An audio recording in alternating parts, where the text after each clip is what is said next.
ಆಕಾಶವಾಣಿ ಮೈಸೂರು.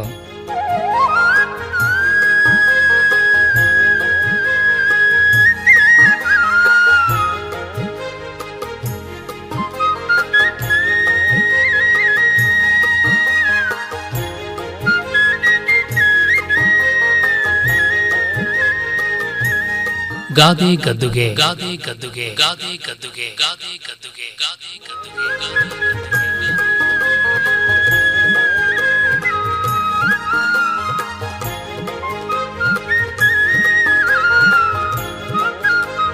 ರಚನೆ ಹಾಗೂ ಪ್ರಸ್ತುತಿ ಡಾಕ್ಟರ್ MS ವಿಜಯ ಹರನ್. ಬಾಳೆಗೆ ಒಂದೇ ಗೊನೆ, ಬಾಳೋ ಮನುಷ್ಯಂಗ್ ಒಂದೇ ಮಾತು.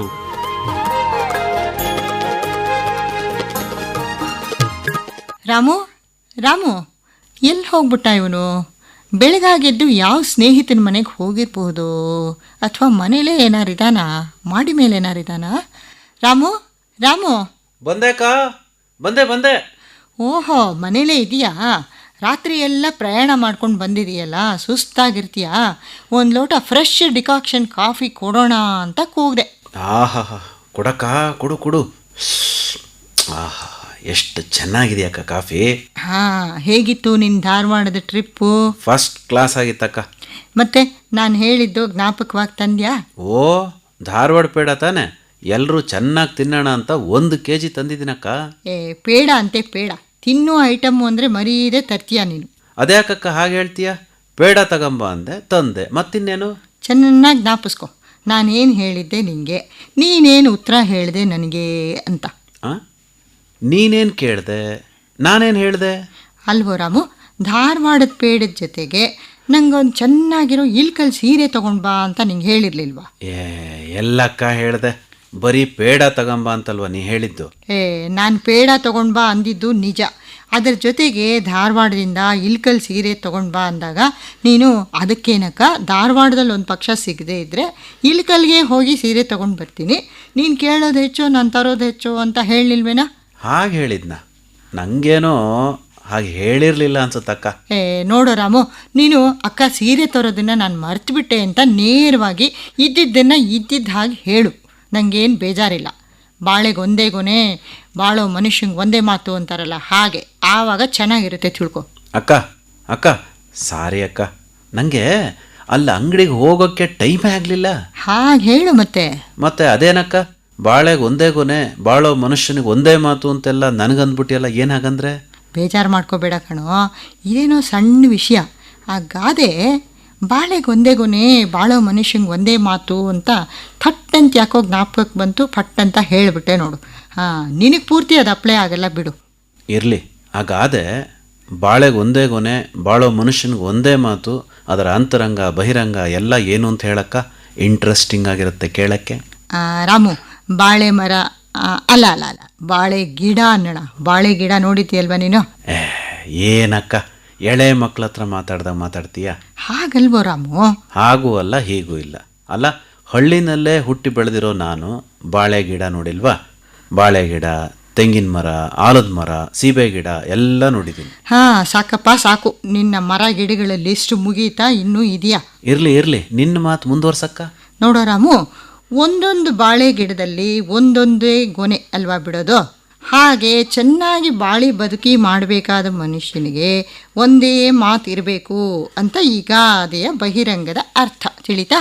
ಏನೂ ತಿಳಿಲಿಲ್ಲ, ಎಲ್ಲ ಕಾಂಪ್ಲೆಕ್ಸ್ ಆಗಿದೆ, ಸ್ವಲ್ಪ ಸಿಂಪಲ್ ಆಗಿ ಹೇಳಕ್ಕ. ರಾಮು, ಸಾಮಾನ್ಯವಾಗಿ ಬಾಳೆಗೆ ಒಂದೇ ಗೊನೆ ಅಲ್ವೇನೋ? ಹೌದಾ ಅಕ್ಕ?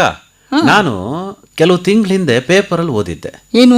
ಈ ಮಲ್ನಾಡ್ ಕಡೆ ಒಬ್ಬರ ತೋಟದಲ್ಲಿ ಒಂದು ಬಾಳೆ ಗಿಡದಲ್ಲಿ 2 ಗೊನೆ ಇತ್ತಂತೆ, ಅವಳಿ ಗೊನೆ. ಒಂದು ಗೊನೆ ಸಹಜವಾಗಿ ಬೆಳೆಯೋ ಕಡೆ ಬೆಳೆದಿತ್ತಂತೆ, ಇನ್ನೊಂದು ಈ ಬಾಳೆ ಕಾಂಡ ಇರುತ್ತಲ್ಲ, ಆ ಹೊಟ್ಟೆ ಸೀಳ್ಕಂಡು ಬಂದಿತ್ತಂತೆ. ಇದಕ್ಕೇನಂತೆ? ಇದಕ್ಕೇನನ್ನೋದು ಅಂದರೆ ನೋಡಪ್ಪ, every rule has N exception ಅಂತ ಇಂಗ್ಲೀಷ್ನಲ್ಲಿ ಹೇಳ್ತಾರೆ. ಅಂದರೆ ಪ್ರತಿಯೊಂದು ನಿಯಮಗಳಿಗೂ ಒಂದು ಅಪವಾದನೂ ಇರುತ್ತೆ ಅಂತ. ಹಾಗೆ ಪ್ರಕೃತಿ ನಿಯಮಗಳಲ್ಲೂ ಒಮ್ಮೊಮ್ಮೆ ಅಪರೂಪವಾಗಿ ವ್ಯತ್ಯಾಸಗಳಾಗುತ್ತೆ ಕಣೋ. ಅಕ್ಕ, ಈ ಮನುಷ್ಯರಲ್ಲೂ ಒಮ್ಮೊಮ್ಮೆ ಕೆಲವರಿಗೆ ಅವಳಿ ತ್ರಿವಳಿ ಮಕ್ಕಳಾಗಿದೆ ಅಲ್ವೇನಕ್ಕ? ಅವಳಿ ತ್ರಿವಳಿ ಏನೋ, ಕೆಲವರಿಗೆ 6 ಮಕ್ಕಳು ಒಟ್ಟಿಗೆ ಆಗಿರೋ ಉದಾಹರಣೆಗಳು ಇದೆ. ನಿನ್ನ ಪೇಪರ್ ಓದಿಲ್ವಾ? ಸರಿ, ಆ ಮಹಾಮಾತೆಯರಿಗೆ ವಂದಿಸಿ ನಮ್ಮ ವಿಷಯ ಈಗ ಮುಂದುವರ್ಸೋಣ. ಸಾಮಾನ್ಯವಾಗಿ ಬಾಳೆಗೆ ಒಂದೇ ಗುಣ ಇರುತ್ತೆ ಅಂತ ಹೇಳಿದ್ನಲ್ಲ, ಹಾಗೆ ಚೆನ್ನಾಗಿ ಜೀವನ ನಡೆಸಿ ಕುಟುಂಬದಲ್ಲಿ ನೆರೆಹೊರೆಯಲ್ಲಿರೋರ ಜೊತೆ, ಸ್ನೇಹಿತರ ಜೊತೆ, ಸಮಾಜದಲ್ಲಿ ಒಳ್ಳೆ ವ್ಯಕ್ತಿ ಅನ್ನಿಸ್ಕೊಳ್ಬೇಕಾದ ಮನುಷ್ಯರಿಗೂ ಕೂಡ ಒಂದೇ ಮಾತು ಇರಬೇಕು ಅಂತ ಹೇಳುತ್ತೆ. ಒಂದೇ ಮಾತು ಅಂದ್ರೆ ಒಂದೇ ಮಾತಾಡ್ಬೇಕಾ? ಒಳ್ಳೆ ತಮಾಷೆ ಆಗಿದೆ ಅಕ್ಕ ನೀನು ಹೇಳೋದು. ಹಾಗಲ್ವೋ ಇಲ್ಲೇ ಇರೋದು ಸ್ವಾರಸ್ಯ. ಅಂದ್ರೆ ನಿನ್ನ ಭಾಷೆನಲ್ಲಿ ಈ ಗಾದೆಯ ಅಂತರಂಗ ಏನಕ್ಕ? ಸರಿಯಾಗಿ ಹೇಳಿದೆ. ಈಗ ನಮ್ಮ ಸಮಾಜದಲ್ಲಿ ಸುತ್ತಮುತ್ತ ನಾನಾ ತರಹ ಮಾತಾಡೋರು ಇರ್ತಾರಲ್ವಾ. ಕೆಲವರು ಆಡಿದ ಮಾತಿನಂತೆ ನಡ್ಕೋತಾರೆ, ಇನ್ನು ಕೆಲವರು ಮಾತಾಡೋದು ಒಂದಾದರೆ ಮಾಡೋದು ಇನ್ನೊಂದು, ಆಡೋದು ಇನ್ನೊಂದು ರೀತಿ. ಇನ್ನೂ ಕೆಲವರು ಆಡಿದ ಮಾತನ್ನೇ ಮರೆತು ಬಿಡ್ತಾರೆ. ನಾನು ಹಾಗೆ ಮಾತಾಡಲೇ ಇಲ್ಲಿಲ್ವಲ್ಲ ಅಂತ ಸುಳ್ಳು ಹೇಳ್ತಾರೆ. ಕೊಟ್ಟ ಮಾತನ್ನೇ ಮರೆತು ಬಿಡ್ತಾರೆ. ಅಹಂಕಾರದಿಂದ ಅಟ್ಟಹಾಸದಿಂದ ಮೆರೀತಿರ್ತಾರೆ. ಅಕ್ಕ, ಇಂಥವ್ರನ್ನ ವಚನ ಭ್ರಷ್ಟರು ಅಂತಾರಲ್ವಾ? ಹಾಗೂ ಹೇಳ್ತಾರೆ. ಮತ್ತು ಎರಡು ತಲೆ ನಾಗರ ಹಾವುಗಳ ತರಹ ಇವರು ಒಂದೊಂದು ಸಲ ಒಂದೊಂದು ಥರ ಮಾತಾಡ್ತಾರೆ ಅಂತಾರೆ. ಮತ್ತು ಕೆಲವರನ್ನು ಒಳ್ಳೆ ಈ ಉಸಿರು ಒಳ್ಳಿ ಥರ, ಗೋಸುಂಬಿ ಥರ ಬಣ್ಣ ಬದಲಾಯಿಸ್ತಾ ಇರ್ತಾರೆ. ಆವಾಗೊಂದು ಮಾತು ಇವಾಗೊಂದು ಮಾತು ಮನಸ್ಸಿಗೆ ಬಂದ ಹಾಗೆ ಮಾತಾಡ್ತಾರೆ ಅಂತೂ ಹೇಳಲ್ವಾ? ಹಾವುನಷ್ಟು ಅಪಾಯಕಾರಿ ಇವರ ದುರ್ಗುಣಗಳು, ನಡವಳಿಕೆಗಳು. ಅದಕ್ಕೆ ಕಣೋ, ನಾವು ಮಾತಾಡುವಾಗ ತುಂಬ ಎಚ್ಚರವಾಗಿ ಮಾತಾಡಬೇಕು. ನಾವು ಆಡೋ ಮಾತಿನಿಂದ ಯಾರ ಮನಸ್ಸನ್ನು ನೋಯಿಸಬಾರ್ದು. ಒಂದು ಗಾದೆನೇ ಇಲ್ವಾ, ಮಾತು ಮನೆ ಕೆಡಿಸ್ತು, ತೂತು ಒಲೆ ಕೆಡಿಸ್ತು ಅಂತ. ಹಾಗೆ ಮಾತಾಡಿದ್ರು ಹೋಯ್ತು, ಮುತ್ತೊಡದ್ರು ಹೋಯ್ತು ಅಂತಾನು ಗಾದೆ ಹೇಳ್ತಾರಲ್ವನಕ್ಕ. ಹಾಗೆ ಇಷ್ಟು ಬಂದ ಹಾಗೆ ನಾವು ಮಾತಾಡಕ್ಕಾಗಲ್ಲ. ಆಡದ ಮಾತನ್ನೆಲ್ಲ ಬದಲಾಯಿಸಿ ಕೂಡ ಮಾತಾಡಕ್ಕಾಗಲ್ಲ. ಅದರಿಂದ ಮನುಷ್ಯ ತನ್ನ ಬೆಲೆ, ವ್ಯಕ್ತಿತ್ವನೆಲ್ಲ ಕಳೆದ್ಕೊಂಡ್ಬಿಡ್ತಾನಲ್ವಾ? ಖಂಡಿತವಾಗ್ಲೂ ರಾಮು. ಮತ್ತು ಅದಕ್ಕೇನೆ ಮಾತು ತುಂಬ ಮುಖ್ಯವಾದ್ದು. ಮಾತು ದೈವ ಸಮಾನ ಅಂತಂದ್ಬಿಟ್ಟು ಮಾತೆಂಬುದು ಜ್ಯೋತಿರ್ಲಿಂಗ ಅಂತ ಅದಕ್ಕೆ ನಮ್ಮ ಹಿರಿಯರು ತುಂಬ ಉನ್ನತವಾದ ಸ್ಥಾನ ಕೊಟ್ಟಿದ್ದಾರೆ ಕಣೋ. ಆದ್ರೂ ವ್ಯಕ್ತಿಗಳು ಮನಸ್ಸನ್ನ ಬಿಚ್ಚಿ ನೇರವಾಗಿ ಮಾತಾಡ್ಬೇಕು ಕಣಕ್ಕ. ಆಡಿದ ಮಾತಿನಂತೆ ನಡ್ಕೋಬೇಕು ಅಂತ ಸೂಚ್ಯವಾಗಿ ಈ ಗಾದೆ ಹೇಳುತ್ತಲ್ವಾ. ಬಾಳೆಗೆ ಒಂದೇ ಗೊನೆ, ಬಾಳೋ ಮನುಷ್ಯನಿಗೆ ಒಂದೇ ಮಾತು ಅಂತ. ಈ ಮಾತು ಹೇಗಿರಬೇಕು ಅಂತ ಮಾತಾಡೋವಾಗಲೆಲ್ಲ ನನಗೆ ಬಸವಣ್ಣವರ ಒಂದು ವಚನ ಜ್ಞಾಪಕಕ್ಕೆ ಬರುತ್ತೆ ಕಣೋ.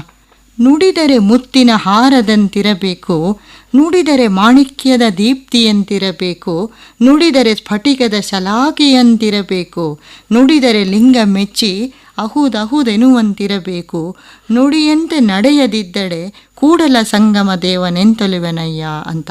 ಎಷ್ಟು ಸೊಗಸಾಗಿದೆ ಅಲ್ವಾ ಇದು.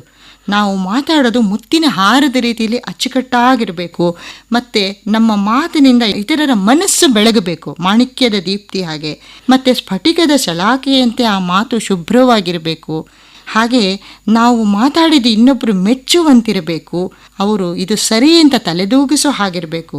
ಮತ್ತು ಮುಖ್ಯವಾಗಿ ಮಾತಾಡದಂತೆ ನಾವು ನಡ್ಕೊಳ್ಬೇಕು. ಹಾಗೆ ನಡ್ಕೊಳ್ದಿದ್ದೆ ದೇವರು ಮೆಚ್ಚೋದಿಲ್ಲ, ಸಮಾಜದಲ್ಲಿ ಯಾರೂ ಮೆಚ್ಚೋದಿಲ್ಲ ಅಂತ ಎಷ್ಟು ಸೊಗಸಾಗಿ ಸೂಚಿಸುತ್ತಲ್ವ ಈ ವಚನ. ಅಕ್ಕ ನಿನ್ನ ಮಾತು ಕೇಳ್ತಾ ನನಗೆ ಟೈಮ್ ಆಗಿದ್ದೇ ಗೊತ್ತಾಗ್ಲಿಲ್ವಲ್ಲಕ್ಕ. ಈಗ ನಂದು ಒಂದೇ ಒಂದು ಮಾತು. ಏನಪ್ಪ ಅದು? ಒಂದೇ ಒಂದು ಮಾತು? ಬೇಕೇ ಬೇಕು ಕಾಫಿ ತಿಂಡಿ. ನಂದು ಒಂದೇ ಒಂದು ಮಾತು. ಏನಕ್ಕ? ಹೆಚ್ಚಿಕೊಡು ಈರುಳ್ಳಿ.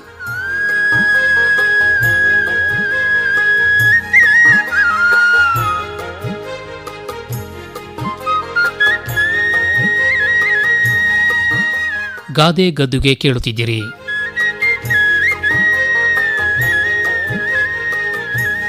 ರಚನೆ ಹಾಗೂ ಪ್ರಸ್ತುತಿ ಡಾಕ್ಟರ್ MS ವಿಜಯ ಹರನ್.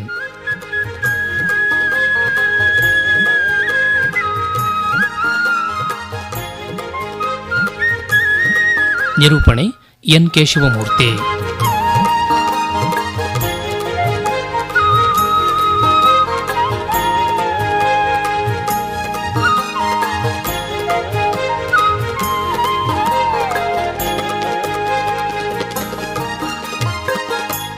ಈ ಕಾರ್ಯಕ್ರಮ ಆಕಾಶವಾಣಿ ಮೈಸೂರು ಕೇಂದ್ರದಿಂದ ಮೂಡಿಬಂತು.